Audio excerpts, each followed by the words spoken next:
Sagrijatam Sahagana Raghunatam Vitam Tam Sajivam Sadvaitam Savadutam Parijana Sahitam Krishna Chaitanya Devam Shri Radha Krishna Padan Sahagana Lalita Shivisakam Vitam Sta. Hey Krishna Karuna Sindhu Dina Bandho Jagatpate Gopesha Gopika Kanta Radha Kanta Namastate Tapta Kanchana Gaurangi Radhe Vrindavaneshwari Vishabhanu Sute Devi Pranamami Hari Priye Panchakalpatarubhyascha Kripa Sindhubhya Evacha Patitanam Pavanebhyo Vaishnavebhyo Namo Namaha Namo Mahavadanyaya Krishna Prema Pradayate Krishnaya Krishna Chaitanya Namne Gaurati Se Namaha Namo Om Vishnu Padaya Krishna Prestaya Bhutale Srimati Bhakti Vedanta Swaminiti Namane Namaste Saraswati Devi Gauravani Pracharine Nirvishesha Shunyavadi Paschatya Deshatarine Jai Shri Krishna Chaitanya Prabhu Nityananda Shri Advaita Gadadhara Sivasadi Gaura Bhaktavinda Hare Krishna Krishna Krishna Hare Hare Hare Rama Rama Rama Hare Hare.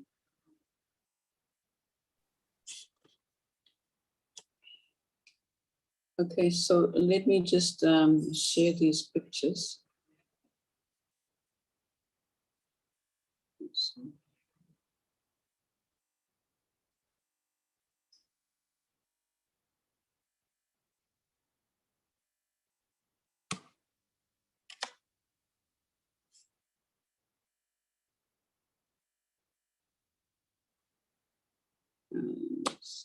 Let's just share the screen, that looks easier.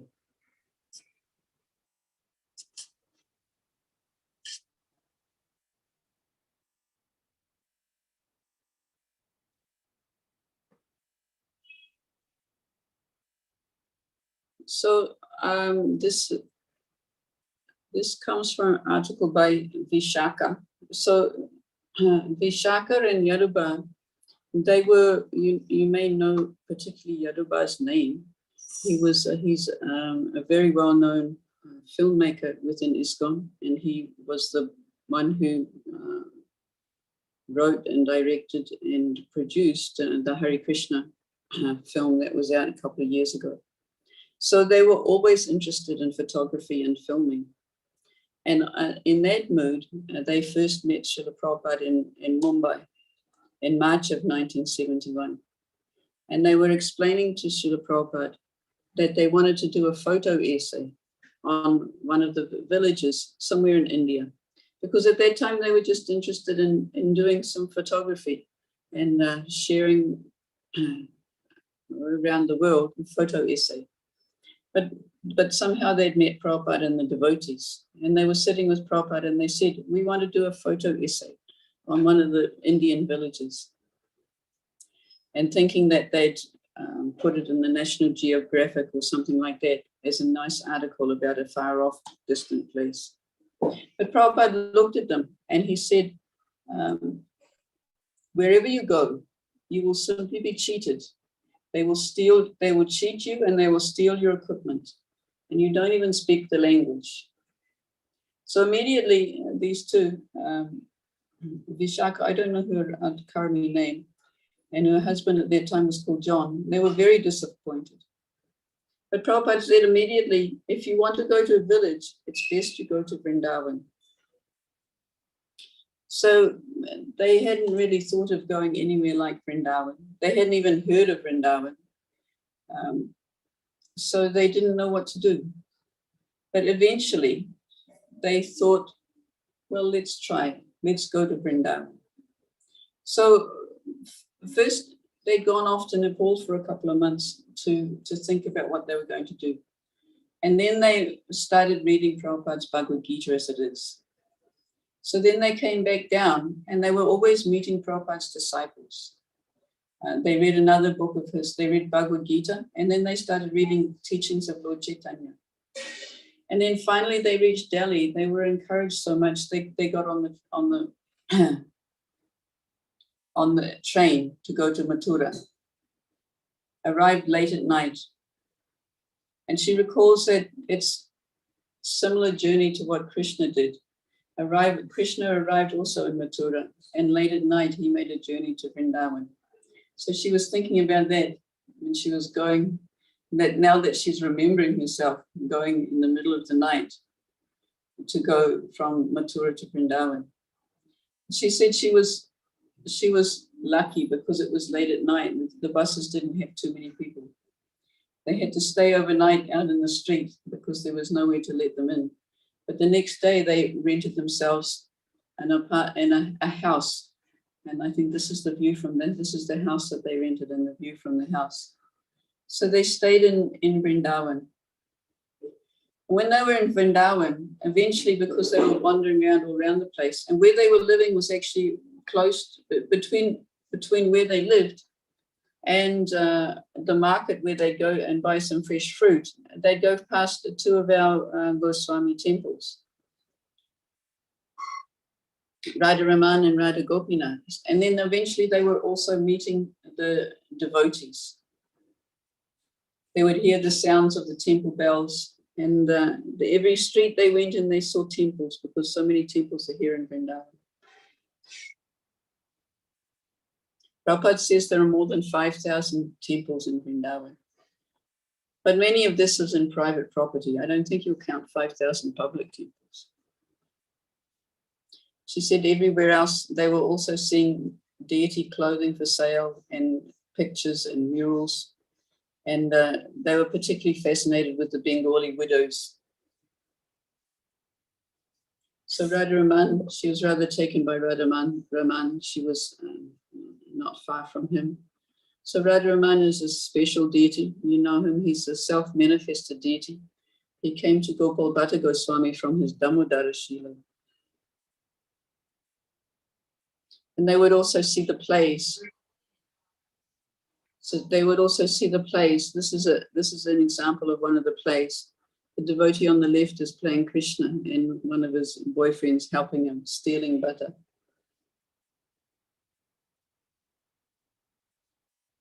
So they would listen, they would visit all the pastime places, the bathing gut where he killed the Keshi demon. This is the tree where he climbed up with the gopis' clothes.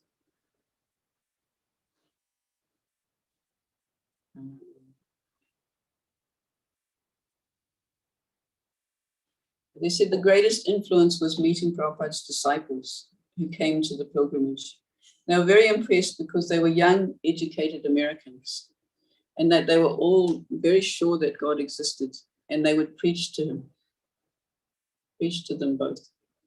And they were most impressed when they met Yamuna Devi Dasi, who wasn't a big preacher, but she said what she said was very simple.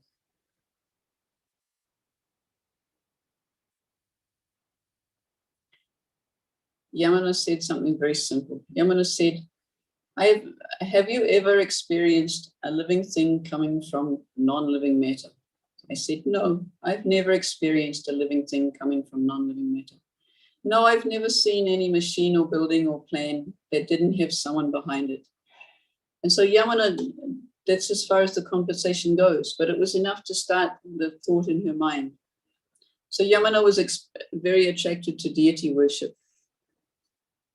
As they go through the village, they'd find people buying flower garlands. So one day Yamuna asked John if he would donate some money to buy some deities of Radha Krishna for her to worship. And he said yes. So she was very excited. I don't have a picture of those. I think that must be her Radha Banabihari, who are very famous. And Vishaka says another thing that pushed them towards Krishna consciousness was the distress they were in, staying in India. They both got an eye disease. She said glaucoma, where the eyes were terribly painful and itching. And they were really reminded of how this world is a miserable place. So when Prabhupada returned to India in 1971, in November, he came back in. When when Prabhupada returned to Vrindavan, they came back from a visit to Calcutta and stayed with him. So at that time, every morning they would have arati. Later, Prabhupada would lecture on the science of Krishna consciousness. After breakfast, they would climb on a big bus, and Prabhupada would give all a tour of the holy places. So this, I've got some pictures later on from Shyam Sundar's article on this Prabhupada in the bus and things. So this was in 1971. So on Veda Base in 1971, there were no lectures recorded in Vrindavan.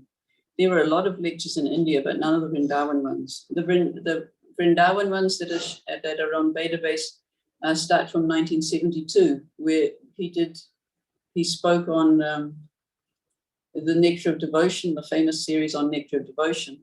And he spoke on the second chapter of the Srimad Bhagavatam, first canto, second chapter, which is also an important chapter. That was the series of verses that he wrote in his prayer when he reached America.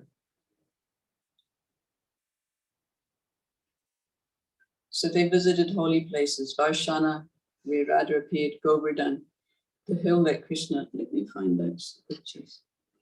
Okay, here's Prabhupada on the bus.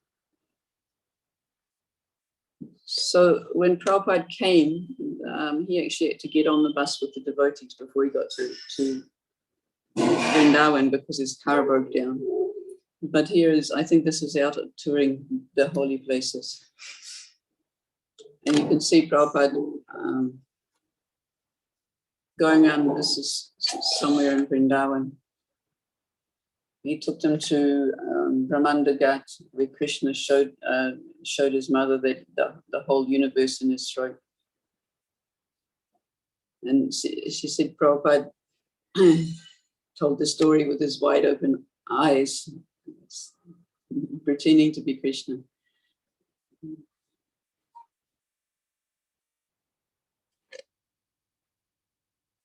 This is in Radha Damodar temple.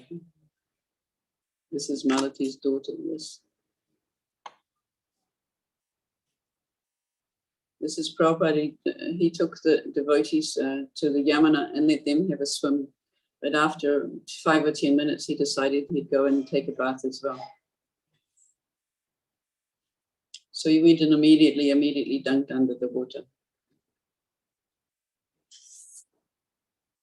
This is Prabhupada going up the hill at Varshana.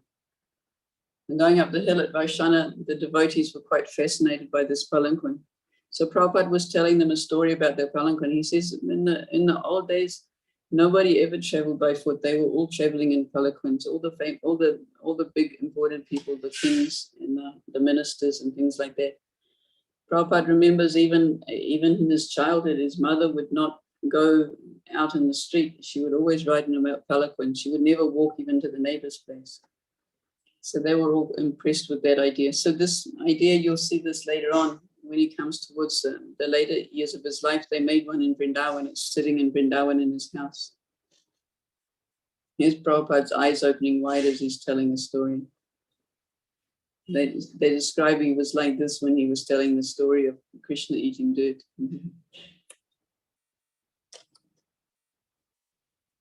Some kirtan through the streets.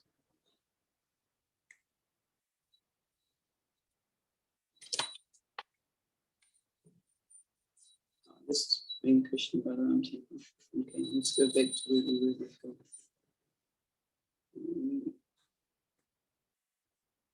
Yes.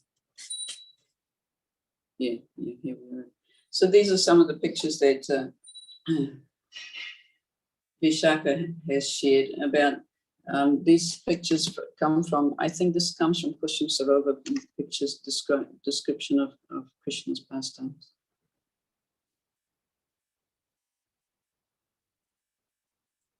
So Vishaka goes on to say that in November 1971, or in October, her husband John got initiated as Yadubai, and she got initiated in November.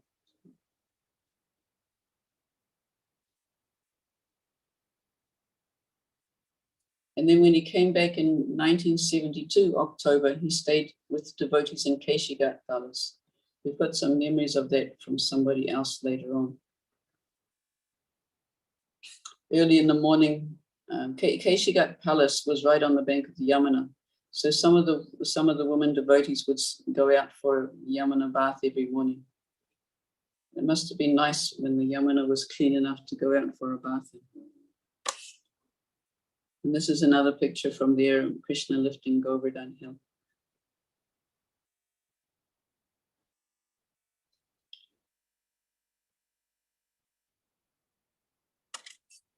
And this is a picture of around Govardhan itself where the cows can still graze.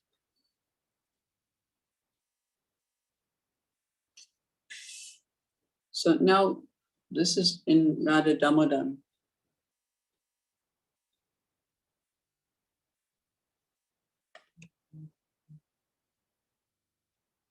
So we know that Prabhupada spent 5 or 6 years in Radha Damodar temple writing the first 3 volumes of the Srimad Bhagavatam before he left to go to America. And he said these rooms are very special. So I've just got a short article here by Radhanath Swami. He talks about Prabhupada in Radha Damodar. Our beloved Guru Maharaj, Srila A.C. Bhaktivedanta Swami Prabhupada, declared Radha Damodar temple to be the center of the spiritual world, centered at the heart of Seva Kunj, where Sri Sri Radha Govinda's sweetest and most beautiful pastimes take place eternally. Srila Rupa Goswami, Sanatan Goswami, Gopal Bhatta Goswami, Raghunath Das Goswami, Raghunath Bhatta Goswami, and other intimate associates like Bhugarabha Goswami and Lokanath Goswami would meet here on a regular basis. This was their headquarters. They would study the books, discuss their writings, honor prasad together, and perform beautiful kirtans and so on. They are eternally performing their bhajan, their puja, and their pastimes here in the courtyard of Radha Damodar temple. Sri Radha Krishna are eternally performing this sweet Rasalila in the courtyard of Radha Damodar temple. Jiva Goswami personally arranged for the samadhi of Srila Rupa Goswami here. Jiva Goswami in his life wrote over 25 books, over 100,000 Sanskrit skalokas, which were all based on the teachings of Rupa and Sanatana. Rupa Goswami, through Upadeshamrita, Bhakti Rasamrita Sindhu, established not only the essence of the Siddhanta of Lord Chaitanya's teachings, but also the practical way in which we follow and achieve the ultimate perfection. Jiva Goswami established an incredible library of all the Goswami's literature. Later on in this courtyard, Narottam Das Thakur, Srinivasacharya, and Shamananda Prabhu studied under Jiva Goswami. This is such a holy place. His Divine Grace A.C. Bhaktivedanta Swami Prabhupada renounced his family life to become a Vanaprastha and came to Vrindavan. First, he was living at Vamshi Gopal Temple near Yamuna, close to Keshigat. In 1959, his long cherished desire was fulfilled, to have his residence at Radha Damodar. Srila Prabhupada thought, which more holy place is there in all of creation to be inspired and prepare myself for this great preaching mission than the temple of Radha Damodar? He was thinking, Rupa Goswami's samadhi is here. We are all Rupanugas, followers of Rupa Goswami. If I pray at his samadhi and receive his blessings, I will be empowered to fulfill the great mission of my Gurudev. Jiva Goswami is the most prominent of all writers amongst the Gaudiya Vaishnavas. By residing at his samadhi and bhajan kutir, by giving his blessings, he will empower me to translate and give purports of Srimad Bhagavatam in English language. Srila Prabhupada lived in Jiva Goswami's temple for 6 full years. It was his bhajan kutir. He lived his simple life chanting the holy names, associating with Brajvasis, while absorbed always in prayerful mood. From the courtyard of the temple, one can see 2 windows of the kitchen of Srila Prabhupada. I've got that somewhere. Yeah, is Prabhupada's kitchen. One can see two windows of the kitchen of Srila Prabhupada's Bhajan Kutir. Srila Prabhupada lived at these rooms for 6 years. His Guru Maharaj Srila Bhaktisiddhanta Saraswati Thakur instructed him in the first meeting at Ultadanga Junction Road in Kolkata. You are an intelligent man. Take the message of Sri Chaitanya Mahaprabhu and spread it throughout the world in the English language. Bhaktisiddhanta Saraswati Thakur saw the heart and eternal relationship he had with Srila Prabhupada. Prabhupada giving some lectures there. Prabhupada came to Vrindavan unlike most people do. Although he was in his old age, he did not come here to retire. He came here to prepare himself for his life's mission. In Vrindavan, he lived a very simple life. The Goswamis here witnessed Prabhupada's simplicity and devotion. He was writing back to Godhead, and although Vrindavan is his eternal home, he would have to take the train all the way to Delhi on a regular basis to get back to Godhead printed. Then he would go to the streets of Delhi with his own hands and distribute them, and then come back. Some devotees told him, if you really want to establish strongly, you should publish books. That reminded him of what Bhaktisiddhanta Saraswati Thakur ordered him at Radha Kund: print and distribute books.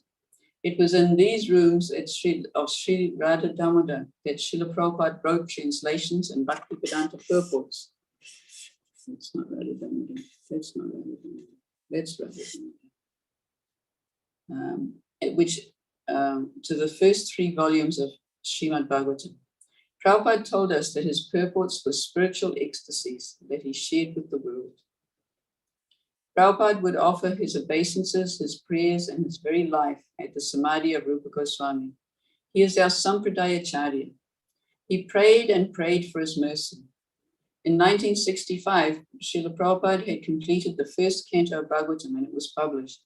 He told some devotees that Srila Rupa Goswami appeared to him and gave him his blessings to go to the West to spread his message. Srila Prabhupada lived a simple life there, immersed in prayers at the lotus feet of Rupa Goswami, Jiva Goswami, and his Gurudev. Srila Bhaktisiddhanta Saraswati Thakur's Pushpa Samadhi is also behind in the courtyard. Srila Prabhupada's love for this place was so deep, so intimate, that even when he was in the West, he was sending whatever he had to maintain these rooms. He told the devotees, no matter what happened, please keep these rooms. Prabhupada said, I am eternally living in my rooms at the Radha Damodar temple. Okay.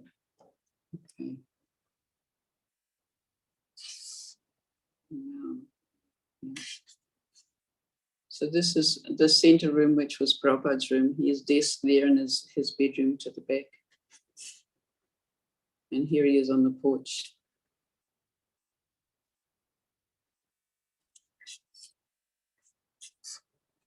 Some discussion with some people. And this is taken inside that room itself when he was staying in there. Okay. Now this article is Yamuna Devi.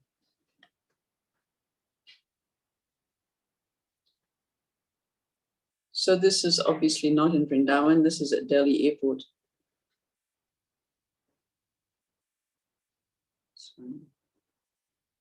Oh no, this one. We should do this one first. This is her in Vrindavan. So I've got 2 articles of hers. They're both very short. This is, she speaks about Vrindavan. It took me a while to work out that she's carrying her shoes in her hands. So in 1970, they were in a dharmashala in Delhi, and they were hoping to be able to go to Vrindavan. And so one day, a large key was sent by registered post, and all of the devotees rushed to retrieve it. They passed it round respectfully, knowing that it was their passport to Vrindavan. Srila Prabhupada's handwritten note that came with it told this small group that they could go there and clean his quarters in the Radha Damodar temple. It meant that they got to go to Vrindavan. So they were to clean the rooms before he got there. The rooms had been vacant for over 2 years. He described them as 2 rooms, a kitchen and a bedroom study separated by veranda. And these rooms are his eternal quarters in Vrindavan, where he had resided prior to coming to the West to introduce Krishna consciousness. With great eagerness, we made arrangements for our visit. So she describes their morning program. They would get up at 3:30, heat water, bathe by 4:30, cook for their morning train ride. 5:30, they would chant Gurvastakam, Sri Krishna Chaitanya and Mahamantra. 6 o'clock, they would offer the Bhog and Puja, Vandeyaham Shri Guru. 6:20, the Gayatri Mantra. 7 o'clock, catch the Agra special train to Mathura Junction. Chant 16 rounds of japa on the train. 9 o'clock, arrive at Mathura. 9:15, take the Tonga through the lands touched by the lotus feet of Krishna and his associates. 9:50, enter Vrindavan. Fall on the sacred ground and offer obeisances. 11 o'clock, visit Mandir Sham Ashram and respect prasadam. 12 o'clock, chant. 2:30, walk down the cobbled streets in Ramanreti, sheathed in shimmering white sands with silver slate, where Krishna and Balaram play. There are peacocks and tamil trees. There are pastures of cows. The ground is fertile and green, and there is a haze over the sugar fields. Swans, herons, peacocks, cows, bulls, calves are all going to Vrindavan. The ground has changed hue. Everywhere there are temples and sugarcane fields. Go means land, go means census, go means cows. All of the inhabitants of Vrindavan sing Radha and Krishna's glories. The sounds of Jai Radhe and Hare Krishna, Krishna Krishna, Hare Hare, Hare Rama, Rama Rama, Hare Hare, going on 24 hours a day. So at 4 o'clock, they reach the holy temple of Radha Damodar, where Srila Prabhupada compiled the first 3 volumes of Srimad Bhagavatam. And it is the temple housing the deities of Jiva Goswami, which is Radha Damodar, Krishna Das Kaviraj, and Bhugarva Goswami. It also houses the glorious Govardhan Shila that Krishna gave to Sanatana Goswami, which bears his footprint, a print of a calf and his staff. The transcendental grounds also house the Samadhi and Bhajan Kutir of Rupa Goswami, the Samadhis of Jiva Goswami and Krishnadas Kaviraj, and many Pushpa Samadhis of great Vaishnavas of early times. We entered the temple gate into another dimension, one where we could feel the bliss and mercy of our entire lineage of Vaishnavacharyas, beginning with Srila Prabhupada, our beloved Guru Maharaj. How had we been able to enter that realm of the Goswamis, who in the perfectional stage of Bhakti Yoga had mercifully spread love of Godhead through their writings and by their living example? Instinctively, I knew I was here because of the kindness and Srila Prabhupada's kindness. It was as simple as that.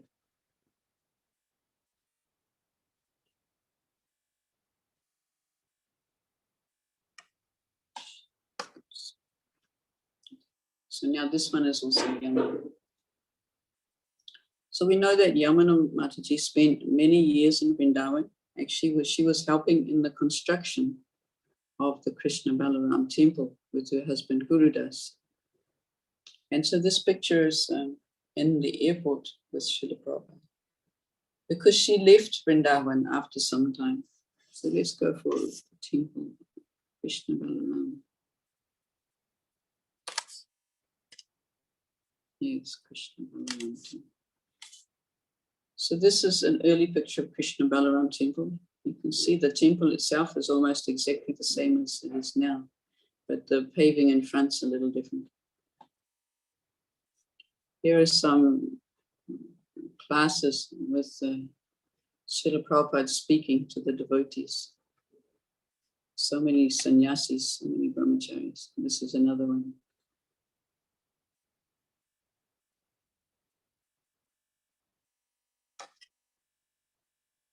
And we have an old picture of Radha Shyamsundar. They look quite different from they look like now. This is Srila Prabhupada's palanquin that he had in his later years, and they would take him. They took him even around the 7 temples of Goswami like this, and they would take him from his rooms into the temple for darshan every day. Also, this is also a temple. This is also a picture from Prabhupada's rooms in Vrindavan when he was giving darshan to the devotees. So when Yamuna was asked how she was ever able to leave Vrindavan, as it was originally her intention to stay there throughout her life, she answered that she came to realize that Vrindavan is in your heart, and quoted the following story from Srila Prabhupada about Srila Prabhupada. Yamuna said, once Srila Prabhupada came for a short time to Delhi, and afterwards Tejas, Gurudas, Shyamasundar and I brought him to the Delhi airport. His plane was delayed and we were waiting in a little group, waiting when we heard this click, clack, click, clack coming from a young girl with high-heeled shoes. Shyamasundar said to Prabhupada, we're not in Vrindavan anymore, Srila Prabhupada. Srila Prabhupada looked at him and said, yes, we are in Vrindavan. This is not Vrindavan. This made me see things in a different light. I began to think, yes, I may physically leave Vrindavan, but Vrindavan is also in my heart. We can take Vrindavan into the heart, and when we leave the Dham, we can bring its atmosphere with us wherever we go. It gave me a little hope. So Vrindavan is also there within our hearts, within our consciousness, provided we make ourselves the receptacle. Everything is about making ourselves a fit receptacle. Srila Prabhupada is the representative of mercy of Krishna and our entire disciplic succession. He is the 100% emblem of religiosity. He had a perfect understanding of how to distribute love of Godhead according to the mentality of the recipients Krishna sent to him. He once said, I favor none of my devotees. Whoever makes himself a fit receptacle to hear the message receives that mercy. Just like the rays of the moonshine are very much beneficial, but if you hide behind the rocks and caves, how do you expect to get the mercy rays of the moon? I was reflecting after leaving Vrindavan how Srila Prabhupada had revealed the Holy Dham to us.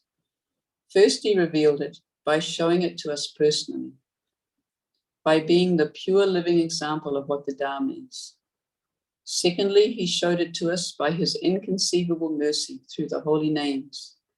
And thirdly, by teaching us to appreciate the Vaishnavas and seeing Vrindavan in the hearts of the devotees.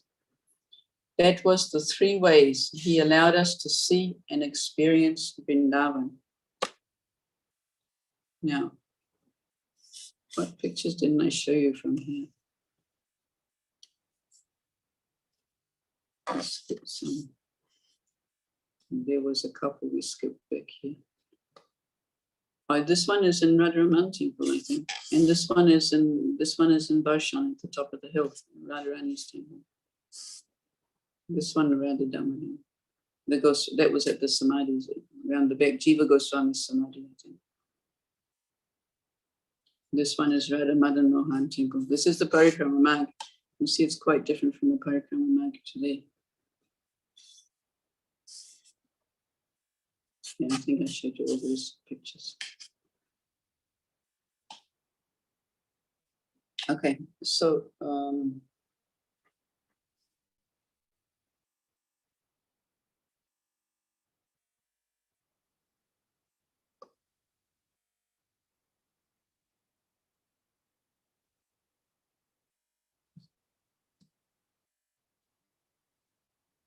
okay, so what I've got now to have a look at is actually one of Prabhupada's arrival address when he arrived in Delhi in 1971. But first, just as we finish this bit on Vrindavan, I'd like to ask if anybody's got any questions.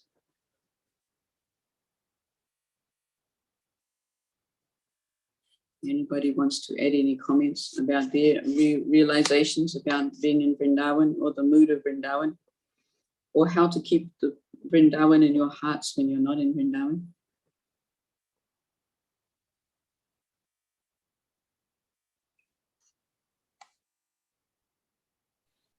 Hare Krishna, Mataji. Hare Krishna. Does anyone want to say anything? I Yes, think Prabhu. if you can reflect a little bit more on how to keep Vrindavan in our heart even when we are not there, even if you can reflect a little bit more on that. So Yamana's message was, she had a threefold message. He showed by his example, by his qualities also. She actually mentioned, though she said it was three things, I thought it was actually four things she was mentioning. He revealed it by showing it to us personally. So he actually took the devotees around the Vrindavan. But later he said that what I didn't go so much for parikramas, because in the later years he was not taking the devotees so much for parikramas.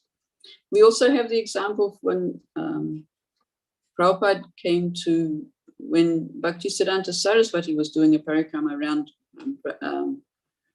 Rajmandal, and they were in Koshi, when the devotees had a choice to stay and listen to Bhaktisiddhanta's lecture in Koshi, or to go off with some darshan. Prabhupada was one of the few that stayed and listened to the classes. And that time it was mentioned that what can people see if we don't first listen to the spiritual master? And so that's an important thing, that not just by looking at the Dham can we actually be in Vrindavan. Actually, living in Vrindavan, I don't really appreciate Vrindavan. Not like I should, not like the devotees. I mean, that the devotees like the Goswamis, they would live in Vrindavan and they would wake up every morning remembering that they were in Vrindavan, they were in a very special holy place, and feeling the difference. Of course, most of us have been to Vrindavan, have felt at some time that special difference of the holy place. But to keep it with us all the time is not so easy. So Yamana said that he revealed it by showing it to us personally. And then she said also by being the pure living example of what the Dham is. So this is given in the Bhagavatam also, that the devotees are actually places of pilgrimage.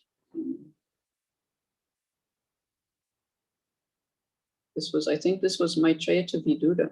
I think it's Vidura, something like that. Tirtani, Buddha Tirtani, that the devotee is actually the holy place of pilgrimage. And the other example of the devotee being the holy place of pilgrimage is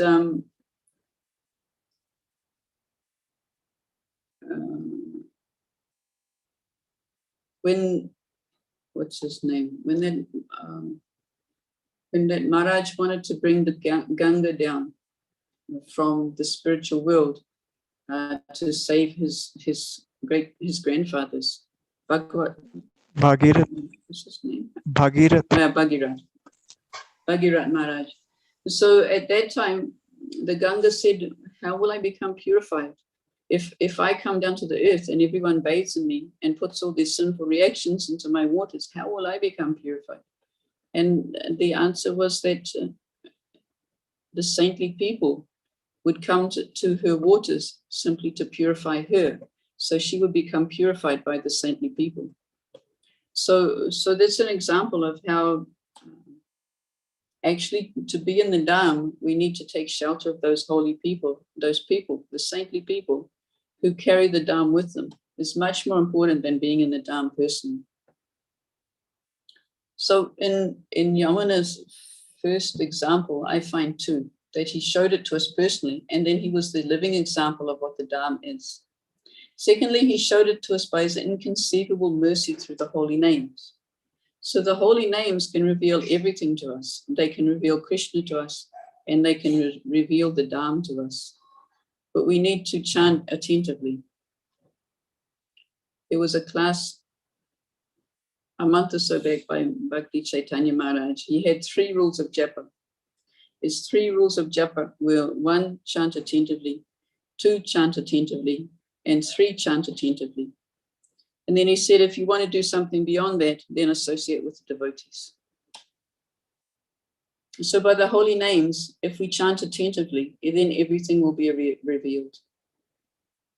And thirdly, by teaching us to appreciate the Vaishnavas and seeing Vrindavan in the hearts of the devotees.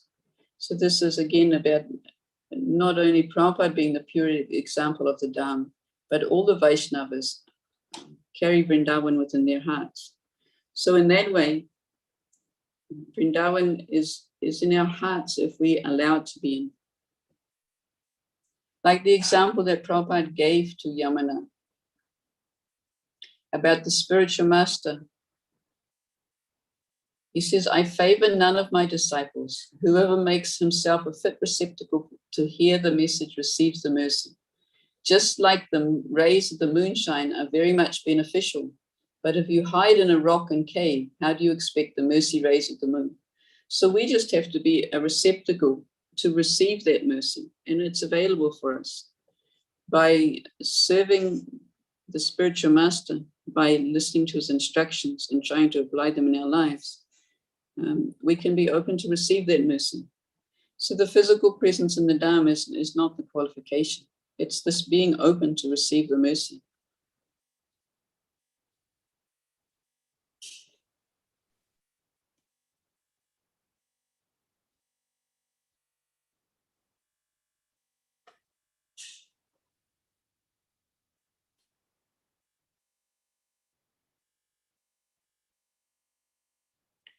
So that will bring us nicely on to how to receive Srila Prabhupada's mercy.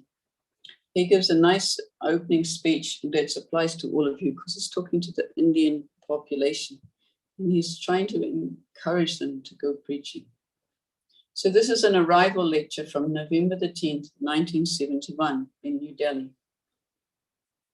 He starts with Chaitanya Mahaprabhu, Param Vijayate Sri Krishna Sankirtan. All glories to the chanting of the holy name of Lord Krishna. This is also the verdict of the Vedic scriptures. When Parikshit Maharaj was talking with Sukadeva Goswami, he described the faults of the age of Kali Yuga, but the fact that there is one great benediction. Kali dosha nadirajam asti yeko mahad gunaha. Faulty Kali Yuga is just like a miserable condition, a great ocean of miserable condition, but there is a great opportunity.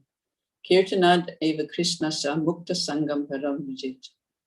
Simply by chanting the holy name of Lord Krishna, one becomes liberated and elevated to the highest perfection of life.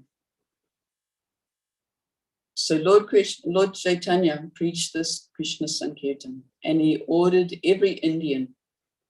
It is the duty of every Indian. You should be very much proud of becoming an Indian, to take our birth on the holy land of India. Chaitanya Mahaprabhu says, Bharata Bhumite Manusya Janma Haila Yara. Adi Leela 941. Anyone who has taken his birth in the holy land of Bharatvarsh, Janma Sartaka Kari. Just make your life perfect and distribute the knowledge all over the world. Janma Sartaka Kari Kara Para Upakara. Para Upakara. India is meant for doing welfare activities all over the world, but we have forgotten. Instead, we're trying to imitate the Western country and technology. We have thrown out the Vedic treasure house, our transcendental knowledge treasure house. So there was an example also. Once when Prabhupada arrived in Britain, he was asked to the reporters, why is it you've come here? You've come from such a poor place. And he said, for so many years, 300 years, the British have been stealing the wealth of India. But there's one thing that they've left behind, and I've come to give them that. And that's the knowledge of Krishna consciousness.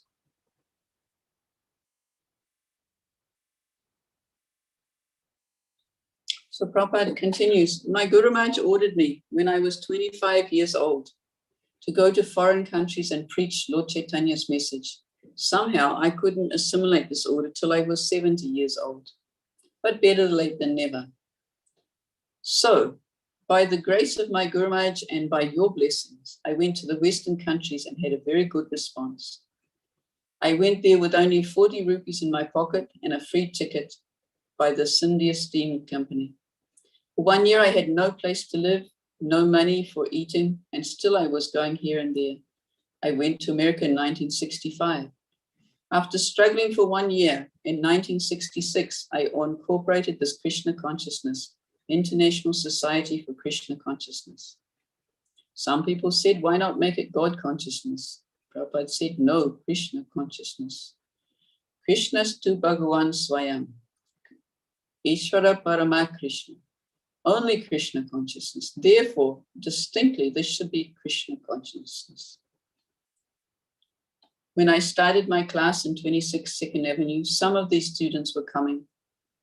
Then I started my kirtan at Tompkins Square Park, sitting on the ground floor. These boys and girls were coming.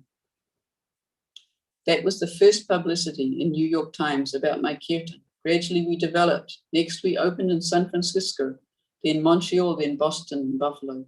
In this way, now we have 65 branches all over the world. This is in 1971, remember. There was 1 year, I think it's 70 to 71, that Srila Prabhupada in total opened 32 temples in the 1 year. I think it was 70 to 71. Okay, so each branch, there are maximum 200 devotees like these, and minimum 25 devotees at least. And everywhere we're also spending so much money. In Los Angeles, 20,000 a month, which is Indian exchange, 2 lakhs of rupees, 10,000 in New York. And this way we have to spend 7 lakhs of rupees per month maintaining all these men. And we've got big, big publications as well. When I went to the Western country, I bought only 3 volumes of Srimad Bhagavatam in the temple of Sri Krishna Sama. He gave me shelter while I was publishing these books. So in this way, I went with 3 books. Now we've got over 3 dozen books beautifully published. We've been given enough literature to understand Krishna. Param Vijayate Sri Krishna Sankirtanam. So if you want to understand Krishna through philosophy and science, we've got 3 dozen books. We can convince you in both ways. If you're illiterate and have no knowledge, chant Hare Krishna, and you will get your life back. And if you think you want to understand through science and philosophy, read our books. Any way you come. And then he goes on to come back to preaching. Bharata Bhumita Minushya Janma Haila Yara Janma Sartaka Karikara Para Upakara. There is a great need for this movement. We want hundreds and thousands of preachers to go outside India and preach this cult. We have customers ready. Wherever we open our branches, it appears they are waiting for our arrival. Immediately they take it up. You cannot compete with Western countries by your technology. You might make some sewing machine or cycle or ambassador car, but they are 300 years ahead. You cannot make competition by making machine. If you can give them anything and glorify your country, then this Krishna consciousness movement you can give. Then they will admit that you have something. Wherever I go, they inquire, oh, India is poverty-stricken. Oh, you have come from that part. Yes, India is advertised as poverty. And in comparison to the Western country, it is poverty-stricken. We do not have enough food or even a house or no milk. In India, the land where we hear from the Srimad Bhagavatam, that by the cow's milk in Vrindavan, there was muddy ground. And in that India now, there is powdered milk. So my request is that young men from America, Europe, and Canada, I'm coming via Africa. I was in Nairobi, Mombasa, and the black men, they're also dancing. They're asking the Indian people there, why do you not give this sublime message long ago? Because the Indians in Nairobi and Mombasa will be there for quite a long time. Unfortunately, the Swamis go there, collect money and say, I am God, you are God, why look for God? Make this gymnastic and you become God in 6 months. But nobody was interested in that sort of rubbish. Bhagavad Gita was taught in Europe and America for the last 1,000 years, many, many big English editions. But Krishna was never presented as he is, as it is. Now, immediately they're accepting. If you interpret in your own way, Harabhaktasya Kuto Mahadguna Rano Manoratena Davato Bahi.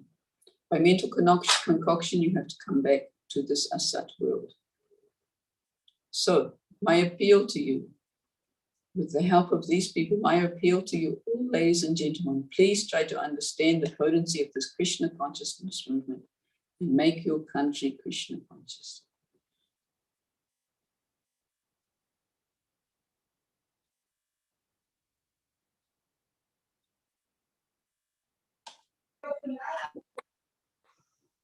Okay.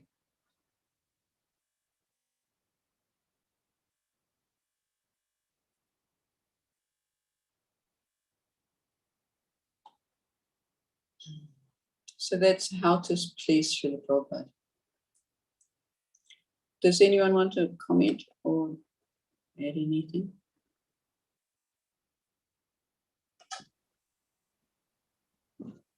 Hare Krishna Vrindavaneshwari. Hare Krishna Mataji, Dhanvat Pranam. This was Yes. such an excellent class. This is for the first time I now realize why all the devotees, the ISKCON devotees are, I mean, I have no words to express the way you presented that Yamuna Mataji spent her life all devoted to Srila Prabhupada, like how she went on parikrama and her every moment of her life was dedicated to please Krishna and her own guru. And suddenly when you were telling the whole story, I realized ki, how a person, what kind of a deep realization she must be having, that I am not going to spend my life in the material conception.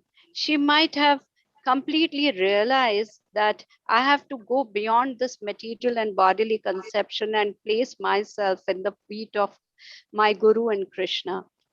So only this was excellently told by you, the way you described. Mataji, I'm very thankful to you for this. Thank you. Yes, Srila Prabhupada even mentioned that Yamuna was on the level of Bhav. He mentioned that quite early on. She was always very much devoted. She was quite amazing. I wish I had some of her nice qualities. They say Yes, that Mataji, we'll look forward.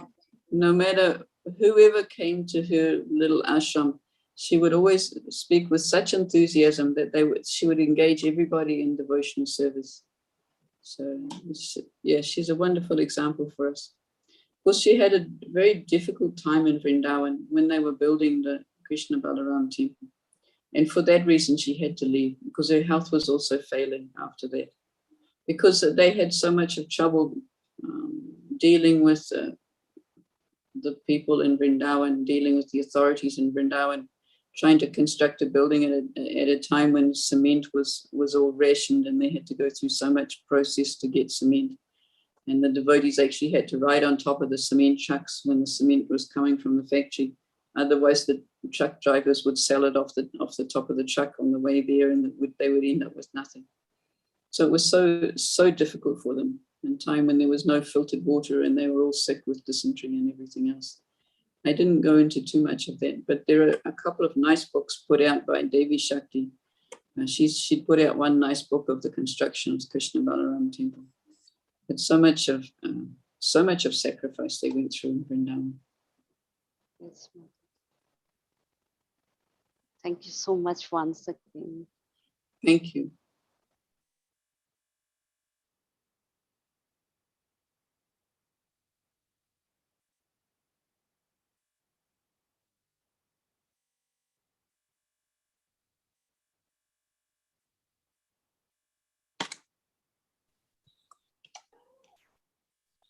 Hare Krishna. We have 5 more minutes. If any devotee wants to ask something or add up something, uh, please feel free to do that. Or you can either type in the chat box and we can ask Mataji. Thank you.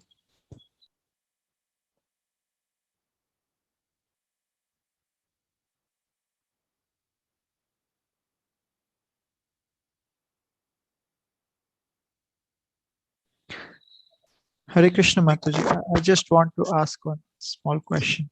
You Yes, being coming from a Western country and then being staying in Vrindavan. Of course, as you mentioned, the devotees earlier were struggling hard. The situations now are comparatively better, but still it may be a struggle for you because everything is different and culture is different, language is different. So what kept you going for all these years in Vrindavan? actually, I never had another shelter. I came from New Zealand. Actually, Guru Maharaj gave me first instruction after I met him. I very quickly I took shelter of him, and after I took a couple of days after I took shelter, I met him again. I went to Auckland to the temple, and he gave me 2 instructions. He said I should come to India and study, and he said that I should teach. So I came to India to study. The temple where I was half out of ISKCON. It's now, I think, almost completely out of ISKCON. So it wasn't a good place for me because there were people criticizing ISKCON, and I didn't know what they were talking about, and I didn't want to know because I knew that whatever you hear is only one side of the story, and unless you hear both sides of the story, you're not getting anywhere. You just get in the wrong place. So I didn't want to hear, and so I didn't take shelter there. And so I came to India to study on Guru Maharaj's instructions. And I studied in Mayapur because at that time he was teaching in Mayapur, part of the Bhakti Vaibhav course. And then after a couple of years, I came back to Vrindavan. He was no longer going to Mayapur. And I wanted to come back to Vrindavan. So I stayed in Vrindavan. Yes, it was, physically, it's very difficult living in Vrindavan. Even you'll find some of the Indians don't like to live in Vrindavan. I know some of the Western devotees, they say they will never live here because it is austere.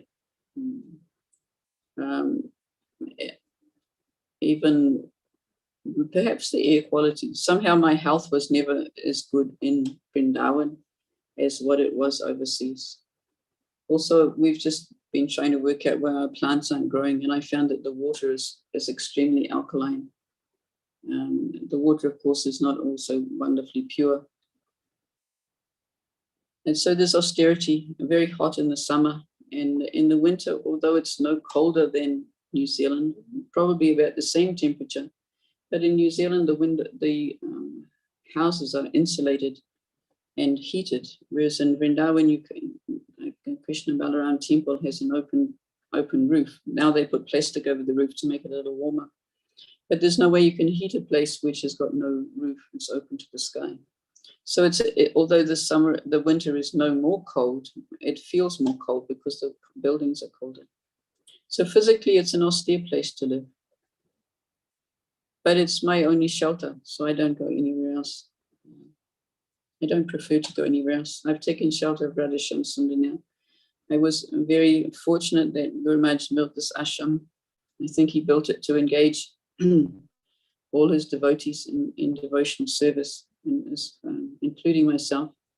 And so I am very grateful that he built the ashram. And now I've got service here to look after the ashram and to oversee the worship of the deities here. Thank you very much, Mataji. That was really enlightening. Just one last thing I want to ask is, you mentioned one point that devotees should see Vrindavan in the heart of other Vaishnavas. Now that is something which practically feels very difficult, or we don't generally think like that when we are meeting the Vaishnavas, that okay, they may have Vrindavan in their heart. How to get that mood of seeing Vrindavan in other Vaishnavas' heart? So yeah, that's something that that's for me also is a work in progress. But I think it does take some deliberate effort to really put things in perspective. One devotee once told a story that they were distributing books in America, and like they would go out in pairs to distribute books. So this devotee was going out, and his partner for this day in a city that they didn't even, it wasn't even their own city. It was a city they'd never been to before. But his partner for the day was the person who he least wanted to spend time with. It was a person he thought was, actually didn't think he was much of a devotee at all. But anyway, so they went out as partners for the day and trying to distribute books together. But partway through the afternoon, he lost his partner and couldn't find him. And then he started realizing that actually a devotee is a very rare thing. And he started missing, well, yes, he is a devotee. He's trying to serve spiritual master. He's trying to serve Srila Prabhupada. And I'm trying to serve Srila Prabhupada. So that we have in common. So if we realize how actually rare devotees are, we have to keep reminding ourselves that devotees are very rare. And so we should learn to appreciate them more. Because familiarity breeds contempt. And we start to think that they're just like other people. But if we really look at their qualities and find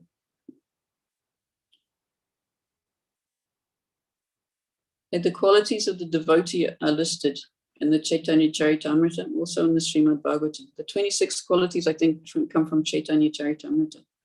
So the one constant quality is surrender to Krishna.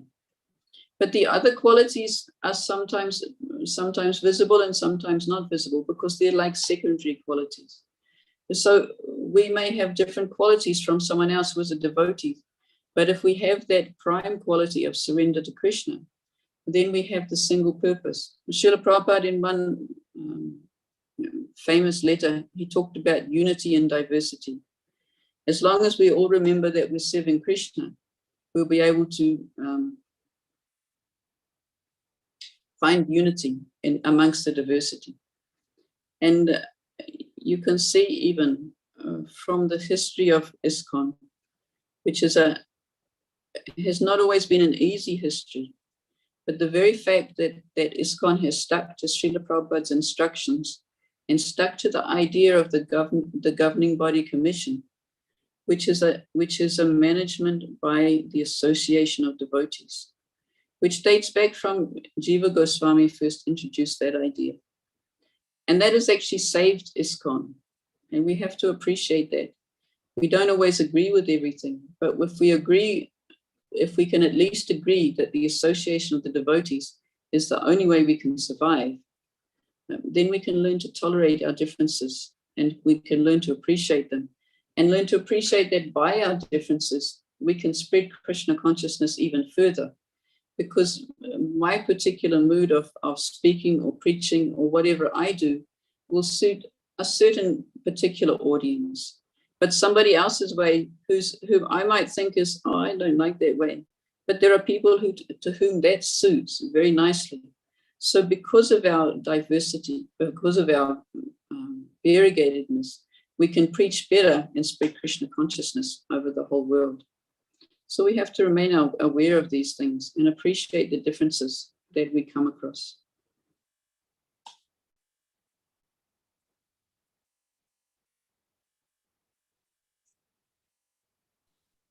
Thank you very much, Mataji. So that was again a wonderful answer, and we hope that we should be able to learn something from that and inculcate in our day-to-day life.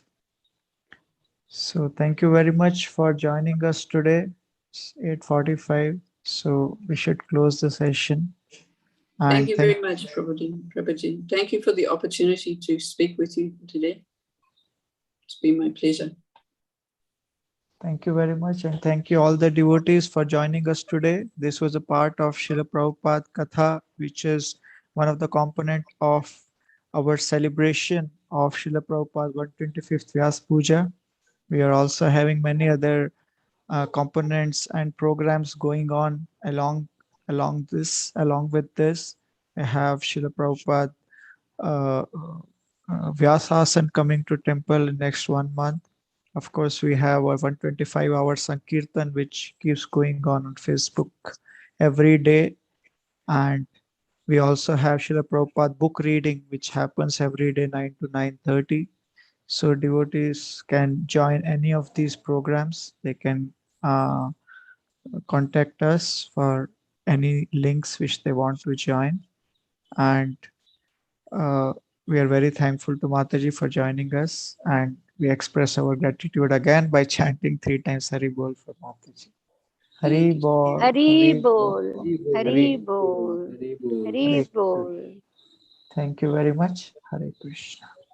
Thank you all very much for listening. Hare Krishna. Vanchakapatarubhyascha kripasindhubhyevacha. Paritanam pavanebhyo vaishnavebhyo. Hare Krishna, everybody. Hare Krishna.